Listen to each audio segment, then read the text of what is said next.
This is Roger Struckoff with Syscon TV. We are at day 2 of CloudEXPO West in Santa Clara in the heart of Silicon Valley, and we are joined right now by Michael Minkevich with Luxoft. Michael, thanks for joining us.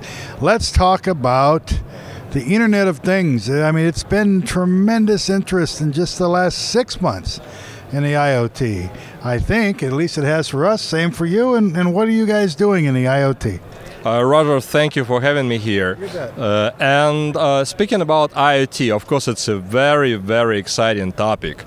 And despite enormous hype around IoT in the media, many people are still confused what IoT stands for.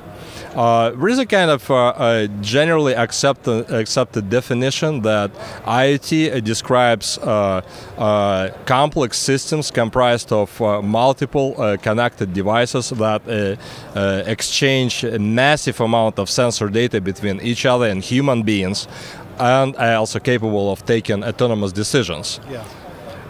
Well, the definition, if you have a closer look, is not really new, because if you recall recent history of IT, there are many systems and applications that fall into that category. For example, good old SCADA systems or industrial telematics systems.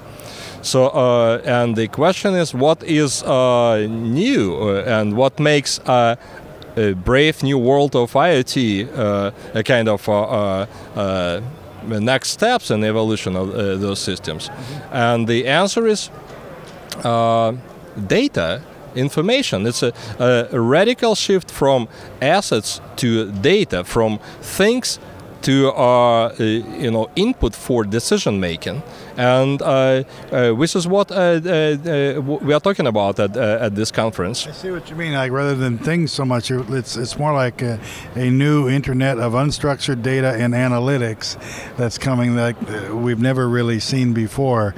So, what does Luxoft bring to the table? You know, what are you bringing to your customers to solve their problems or suggest solutions? You made just a very good point regarding value, and we should start from business value, because in many instances, development of IoT systems boils down to a pure technical exercise. Let's take a bunch of sensors, let's connect them to each other, and the business problems will immediately disappear. But this is not the case, and that bottom-up approach normally doesn't work. No, I heard actually yesterday, I was in a panel with 5 people about the IoT. They all provide technology, and they all said, don't focus on the technology. It doesn't work that way anymore. Focus what? On your problem, on your solution, your expected results, and then build. Absolutely right. And we are, as a software house, position ourselves as a technology enabler for IoT. And whenever our customer already has some idea about the product or service they want to build, we can come in and help them this shaping out that idea to build a proof of concept or prototype, and then once the idea is already crystallized, we can go on and build the whole system from the very bottom to very top. And we believe that's one of our key competitive advantage in the highly diverse and fragmented IoT landscape when it comes to service providers, that we can offer end-to-end solution development. Right. Now, as a service provider there, I know you have customers that you can't really say exactly what they do, but can you give me an example of a use case or sort of a general approach that you take with a customer end to end? A good example may be our work in precision agriculture. And we work with a very large manufacturer of agricultural equipment headquartered in Midwest.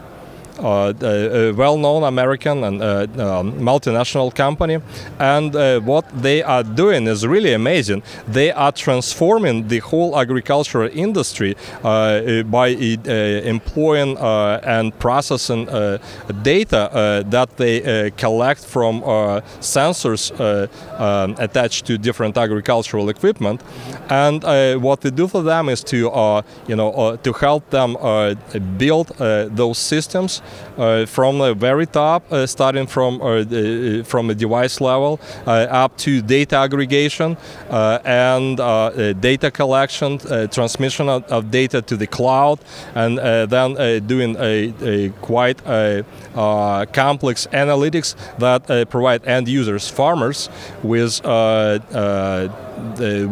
input for operational and strategic decision making. And you may argue that when agriculture is probably the first thing that comes to mind, then you think about something very traditional, very brick and mortar, if you will.